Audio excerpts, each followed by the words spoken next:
I may have committed many sins in my life, but stealing money from the people and from the government is not one of them. You know, when I proclaimed martial law, I didn't proclaim martial law alone. It is made to appear as if I just signed the decree and said, I impose martial law on each and every one of you. No. I asked the legislature to please pass a law proclaiming martial law because there was anarchy in the country. Now, let me say this. The opposition was strong. And they were members of the Security Council, and somehow they had adopted a resolution which required that there be a unanimous vote for the armed forces to be able to move. And therefore, the armed forces was immobilized. At the same time, I asked the opposition party to come and join me in a coalition government. I offered one half of the cabinet. And of course, they laughed at me and said, why should we join you? We're going to take over the government. By the time you are through with the exercise, you're dead, politically and otherwise. So, and they refused to join me. I asked the advice of the judiciary.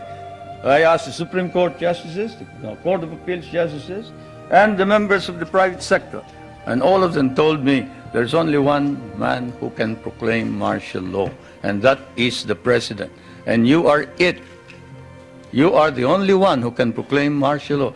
This is why I must carry this particular mark in our history. I could not have transferred it to the legislature. Why? Because the legislature did not have the power. What does the Constitution provide? The President shall be the Commander-in-Chief of the Armed Forces of the Philippines, and he may order the armed forces out to quell any disorder, riot, rebellion, invasion, insurrection, and in case of invasion, insurrection, rebellion, or imminent danger thereof, when the public safety requires it, he may suspend the privilege of the writ of habeas corpus or proclaim martial law throughout the Philippines or any part thereof. What does that provision provide? It provides that only the President can proclaim martial law. I repeat, that is why I had to assume responsibility. And I am not one for shirking duty. The people said there was necessity for proclaiming martial law. And the people said, you are the only official who can proclaim martial law. So I proclaimed martial law. And I sincerely believed that it was necessary to proclaim martial law to install order and stability because there was complete anarchy throughout the country at the time. Now, therefore, at that particular period, what was the status of our government? Our government was immobilized, impotent. The armed forces could not move out. The industry was not at all in any way moving. There was no income coming into government. Everybody was running away. They burned the U.S. Partly burned the U.S. Embassy, tried to burn it anyway. They tried to kidnap the American ambassador. American ambassador was by road, Ambassador by road. But whatever it is, they burned the Manila International Airport. They bombed the Supreme Court. They bombed the Constitutional Convention. They bombed the City Hall. They burned part of Malacanang Palace. They attempted to kidnap my children. They attempted to kill the president 8 times. There was, of course, an attempted assassination against the First Lady. You all know about that. What we have asked is this. We want a study. What is it that is necessary in order that we can perform our job? You and I know that if the Philippines is attacked, the United States is not necessarily bound to immediately react because the provision of the Mutual Defense Pact is that you will immediately take steps as is necessary to meet the contingency in accordance with your constitutional processes. What does that mean? That means that you go to the Senate and the House of Representatives. What does that mean? That means delay while we are dying there. 75% of our cities were devastated in the last war. we lost 1,000,000 men.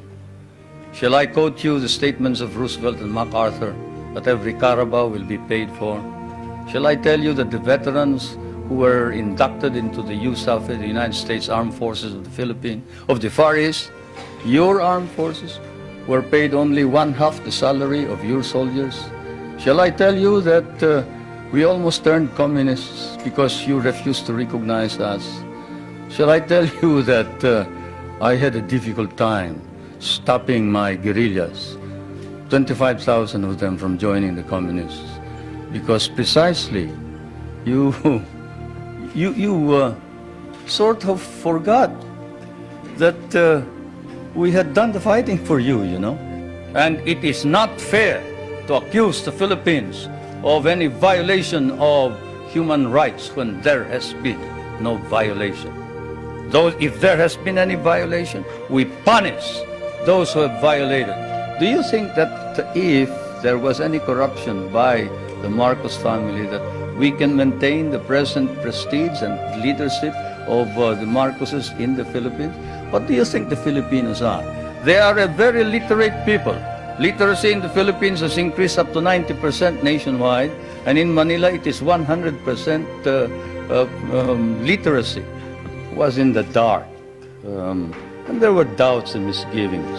There were fears that you were tiring, you were weary, you doubted your own strength, you didn't know where you were going.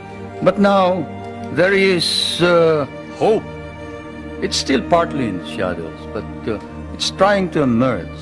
But we have a program which harnesses the energies of those who are half employed, like those who are in the farms.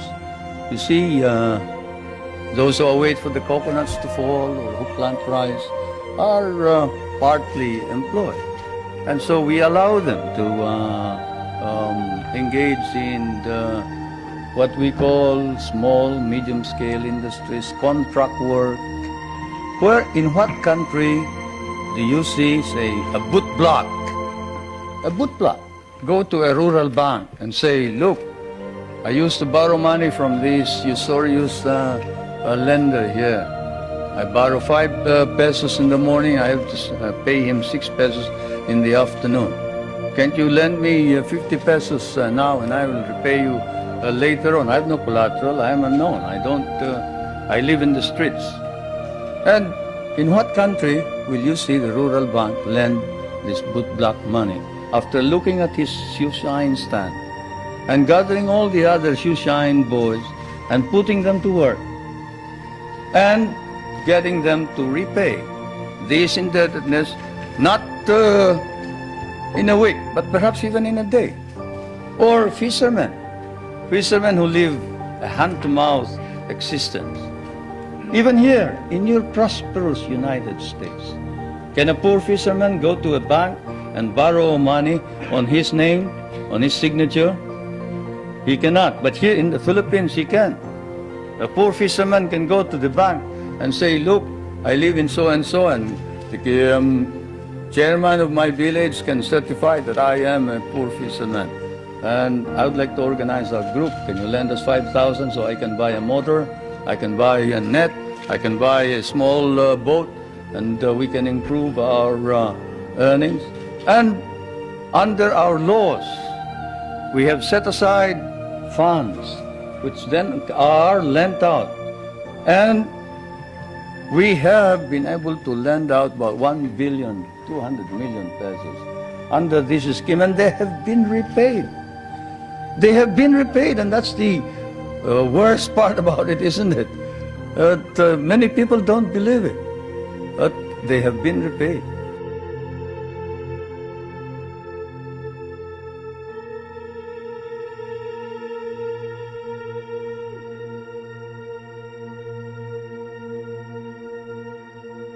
At para lagi kang updated sa mga video ko, click subscribe.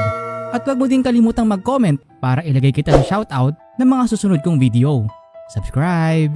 So, thank you so much sa mga subscriber ko, sa mga supporter. At narito na ang inyong mga shoutout. Yun!